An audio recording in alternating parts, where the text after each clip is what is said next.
Hello guys, in this video I am going to show you how to delete your account on the PunchLab application. But first I just want to mention, don't forget to subscribe to my channel because at 10,000 subscribers I am going to show you my whole YouTube revenue statistics and growth strategy, how to make money online.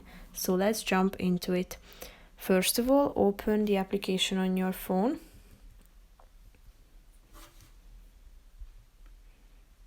Then you should tap on the profile icon down below, which is the last option.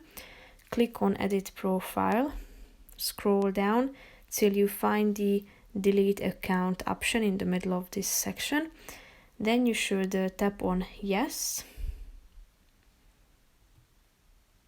And now your account has been deleted successfully. So that's pretty much it for this video, guys. I hope you found it helpful. If you did, consider subscribing and see you in the next video. Bye bye.